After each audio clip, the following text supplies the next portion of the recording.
Cool. How did you become involved with Thumbnail Dub? I was about 19 years old, and I was mixing at the time, and I was living in Christchurch, where Thumbnail Dub was based. And at the time, I was mixing sound for pretty much every band in the town at that point. I see your name on quite a few of those bands. Yeah, and then it was just that they rang me up and said, "Hey, do you want to come mix us?" And I'm like, "Yeah, cool." And I heard about it because I've been around for 3 years before I came along, and went on tour with them, and they liked it, and I love being on the road, so we just connected like that, and then I started writing some songs with them, and then it was a natural progression to sort of get on stage, really. Out of all the Thumbnail Dub albums you've done, which would be your favourite one? I think One Shot Beast. I love that one, and Inside the Dub Plates. Yeah, well said. Out of the Thumbnail Dub music videos, which would be your favourite one, and why? I love For the Love of It. That's the one where you're driving along with the car, is it? No, it's Yeah, For the Love of It was filmed at the Gallery, which is an amazing dance festival party thing that I really miss, and it was really cool. We filmed it in about 1998 or something, and it sort of captured the whole vibe of that time, you know. It will go down as one of my favourite videos for sure. Do you have a least favourite one? Oh yes, some terrible ones. Probably Swallow was weird. Oh yeah. And there's a few other ones. There's a few other ones that are like, alright. Just because we're sold up, we never really had budget to spend on videos, you know.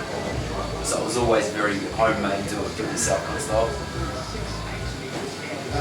How did you come to the decision to leave the group?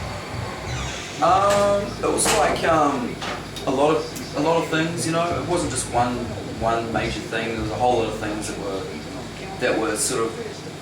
were on my mind, you know. The main thing was I had so much music that I wanted to make and wanted to produce and wanted to sing, but I couldn't do it with Thumbnail Dub because it wasn't really their story, you know. Like songs like Tanne, which is all in Te Reo Māori.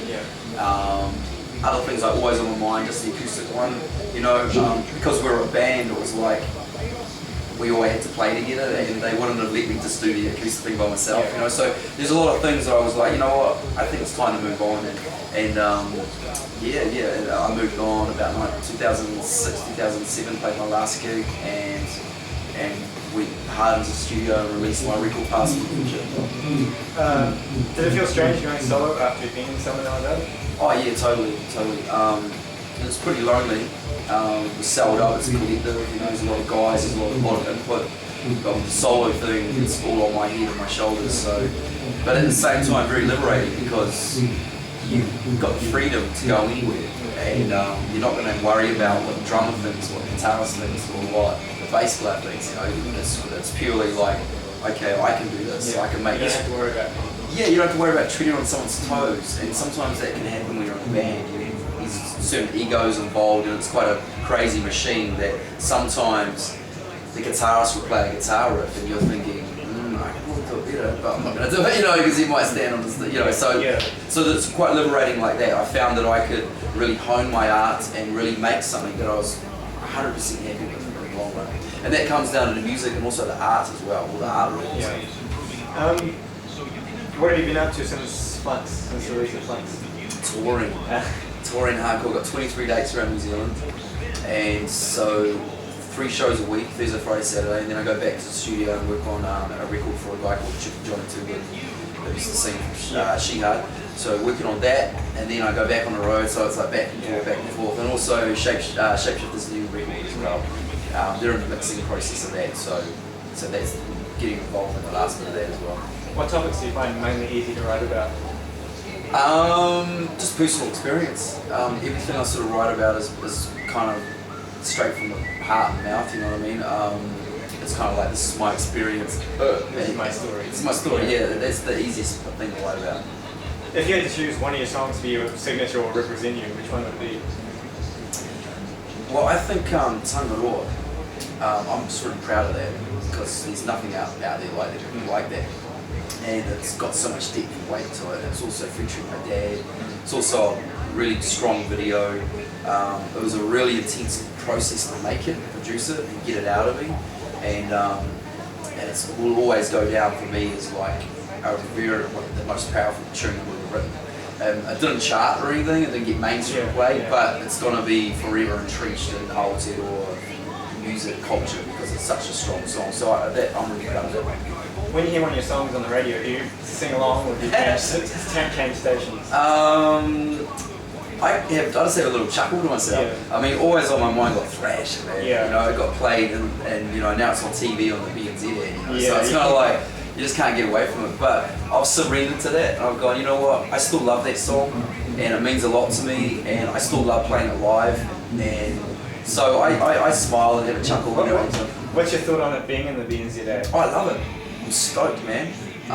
That's a remix, isn't it? It sounds like it's different. No, I re-recorded it because they wanted 4 versions. They wanted a 15 second, 2 30 seconds and a 60 second. And to be able to fit in what they wanted, I had to speed it up. And had to re-record it all and stuff. And no, I'm super stoked, man. I mean, I've got a lot of love for BNZ. I mean, the offer was, you'd be stupid not to take it. It was one of those things. It was like, what? You want to give me that? Well, they actually said, how much do you want? And I went, I want this much. And they went, yeah. And I went, okay, cool, you know what I mean? It was one of those, I actually priced myself, I went, oh, they're never going to sit. So I went, I want this much. And they went, yes. And I went, really? Alright, man. You know, so I'm stoked, I'm really happy. You know, I bought a house and a studio and everything. So it's set you for a bit. It has, man, it has. What went through your mind when it was announced, always on my mind, to go on 2 times platinum? I was like, really?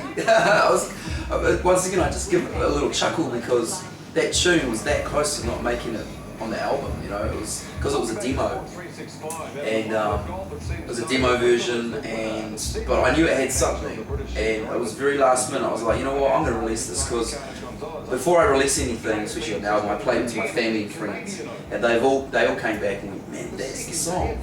Really? Yeah, it's a bit out of tune, it's a bit funny, and they're like, no, that's the song. Like, okay, cool. So I released it, did a video, and it just went pure. So I'm you know, pleasantly surprised. I'm glad that I did it. How did the idea for the remix album come about? It's always been there. I've always wanted to do a remix album from the beginning of doing Past, Present, Future. Flux for me, it means movement, flow, change. So it's also a chance to give back to the underground and also do something a little more uncommercial. There's no videos, no singles. It's straight up dance floor business. It's heavy, progressive, and something for the fans really. So that's the main idea, because I felt like always on my mind kind of gave my album a whole lot of success and crossed into the mainstream, and I'm really conscious of the fact that I also belong in the underground, so I really wanted to do something that's heavy, you know, so that all the people who are in the mainstream were kind of like, ooh, it's a bit heavy, and the people in the underground were like, yeah, that's my kind of thing. So it was more kind of that thing, always just trying to pull back a little bit. If you do a duet with another New Zealander, who would it be?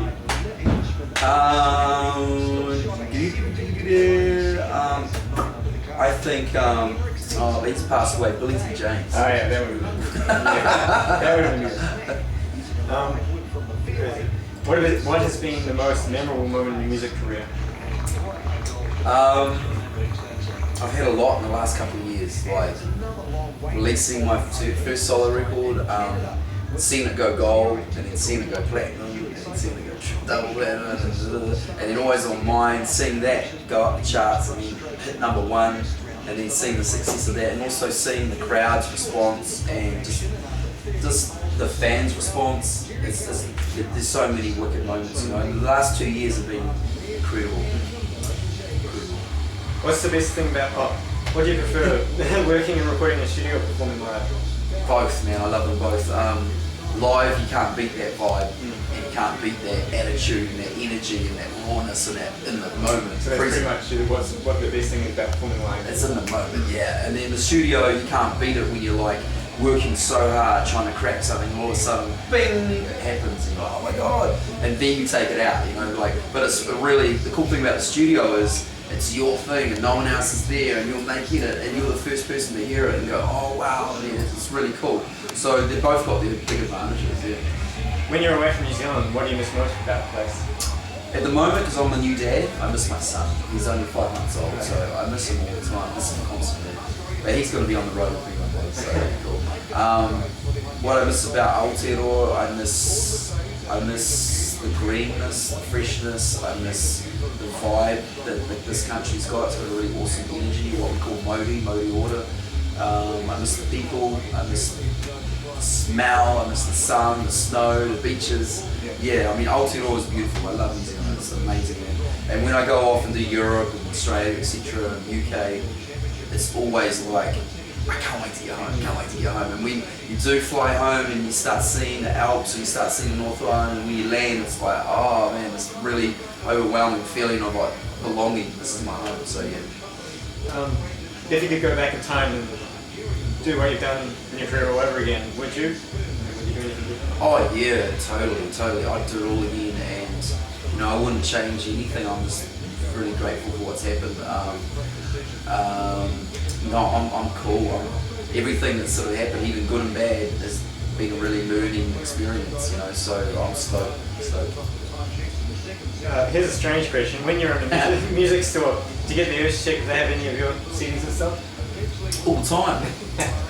I'm always going, is my stuff selling? What's happening here? What? And it's like sometimes when my album first came out, I'd walk around into the store, walk into the warehouse, and I'd have this top 20 or something, and I'd be like, mine's at like 19, I'll kind of grab it and go put it at number 5 and got to go, oh, you know, and things like that, or put my CD at the front of the row or something like that. Yeah, I do silly things like that. Another odd question, which has come about during my research.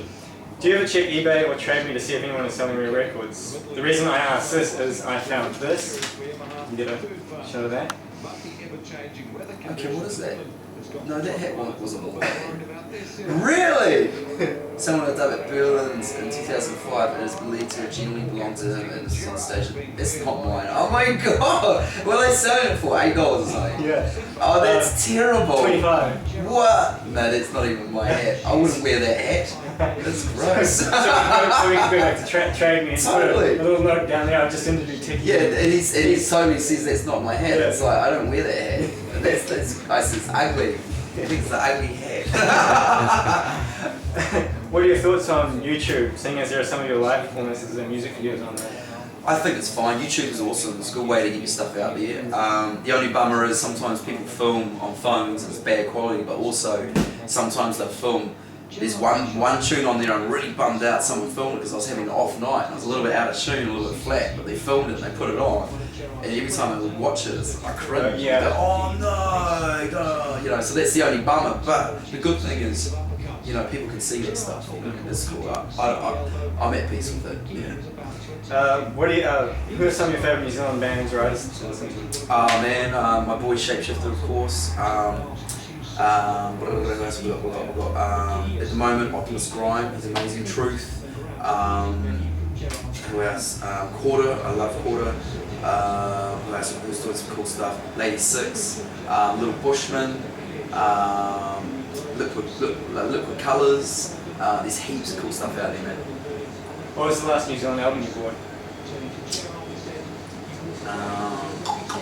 Actually, it was my own. It was because I didn't have one on me, and I was going to go see a friend, and I was like, damn, I need to get one. Oh fuck, I don't have one. Shit, so I had to pull over and buy one for me. So it was actually my own album. Shame.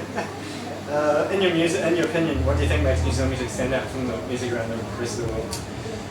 Yeah, I mean that's the question. I think you know, once again, New Zealand, we're so far away from everything, and we're an island, we're isolated. So we kind of incubate our own thing here, and just the mixture of Polynesia, Pacific, and European, and New Zealand and Kiwi, just the mixture that's going on here. I think we've kind of cultivated a style that's very Pacific. What would you consider a classic New Zealand song? Classic New Zealand song, I think, of course, that Herbs one, Dave Dobbins, Slice of brilliant. What would you consider an iconic New Zealand song? Iconic New Zealand song. I think, well, Fat Freddy's Drop, man. Midnight Marauders, that still gets me. I still love that tune. Or Trinity Group's Homeland Sea. Oh yeah, wow, okay. What are your thoughts on New Zealand Island? Shit. I want to like, I don't know if you. It's disgusting. I hate it. It's corporate. It's gross. Yeah. It's horrible. And these poor people who get involved thinking that they're going to become stars. And then when you hear from them, You never hear from them again. It's absolute crap. You know, and they get force fed this crap about we're going to do this record deal. You're going to do this and do that, and you never ever hear it. And it's just so stinking. It's so shallow. It's so instant. There's no life to it. It's horrible. But people get into it. People do it. So whatever, you know. But I don't. I'm not into it. It sucks. New Zealand idiot. That's what I reckon. what are your plans for the rest of 2009? Finish this tour. Shake the record. Johnny Toogood's record. Is that a she had up? No, it's a solo record. Oh, Yeah, it's awesome. That's interesting because I've also heard that she has got one. Yeah, he's doing two at the moment. He's like busy now. he spends a month with me and then a month with Gia with the back and forth. Pretty good. Yeah, his solo one's wicked, man. It's nothing like She Heart. It's okay. completely, he's gone. It's kind of like what I did was when I released So Sold it's Up. sort of like acoustic. It's just music-y, pop, ballads, really gentle, some of it's soft, some of it's grimy. It's hard to explain because it's still in the infancy and I'm still working it out. When do you think we'll see that? Hopefully in summer next year. Yeah, you might see a couple of singles start popping out soon. Shit, what else am I doing? Finishing my hot rod, my muscle car. I've got to finish that because I want to start driving it in the summer. And got a summer tour. I'm going back to Australia to tour Australia with my own stuff. Heaps going on there. Now, last question. This is a reader question. You have a collection of tattoos. Which one has the most personal significance and why? I'd probably say the first one, which is up on the shoulder here, and because it's number one, it's the first one. I was 14 years old, and number two, it's called Uinuku, which is a huge carving. And Uinuku means rainbow god, and it's a symbol of my tribe, Ngāti Ngāti. This carving was buried for hundreds and hundreds of years in a swamp, so the enemy couldn't get it because that was back in the day. That was the most, you know, when you have warfare, a lot of it was like about getting their carvings, defacing the carving. So we our tribe buried it, and then finally pulled it up. And I went and saw it when I was 8 years old, and apparently I sat there and talked to it. My mum said I was infatuated with this symbol, and so I got it tattooed on my arm. That's it. Cool. Can I just get a couple of photos? Just push the same button you push for the.